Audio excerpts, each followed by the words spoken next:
Hi, I'm Kelly Kessner here with another session of Investors Watchdog University. I'm here with Pat Huddleston, the founder of Investors Watchdog, and today we're going to talk about investor rights. Pat, would you tell people a little bit about what they need to know about investor rights? Absolutely, Kelly. First of all, you need to know that you have them. Far too many people think that the investment world comes with risk, and it certainly does, but because of that fact, that if they suffer a loss, they just have to take it. That there's no level or standard of care, no substantive rights that they can expect to be fulfilled, but that's not true.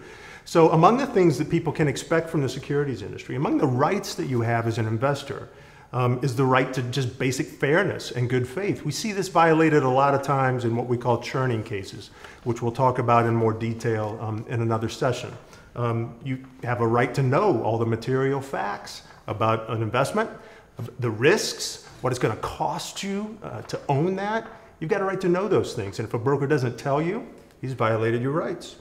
A really important one. You've got a right to hear recommendations that are suitable for your experience, your investment objectives, and your risk tolerance. That means if you're a very safe, secure, want to protect your principal kind of investor, your broker doesn't need to be recommending penny stocks or junk bonds to you.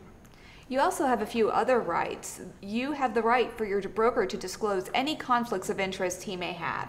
If he is recommending products that may be internal, part of his company, that would be a conflict of interest, and you have the right to know that. You also have the right to know what fees the broker is charging and what a fair price is. If he's not going to answer that right away, there may be some warning signs there. And you have the right as an investor to change your broker or advisor for any reason. You are not held hostage to anyone, and those are some other rights that you've got. I've actually seen in some really extreme cases, Kelly, and maybe you have too, especially with elderly investors, where they do get sort of held hostage. They'll just get fed up. I mean, the broker is calling them all the time, harassing them, getting them to buy things that they don't want. And they say, well, I'm moving my account. And the broker actually says, well, you can't. I'm not going to let you. And because the investor doesn't know that they have that right to change, they wind up in a very difficult situation.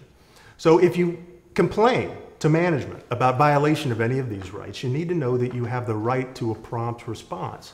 For management, the whole system is based on adequate supervision of the people who are talking to you over the phone or who you're meeting with in the office. So if management doesn't respond to your complaints, that is a separate violation of one of your rights as an investor.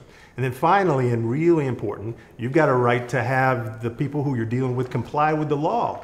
The securities industry is highly regulated. The laws are strong and important and substantive. They can protect you. You've got a right to have the people who are taking care of you and your money comply with them.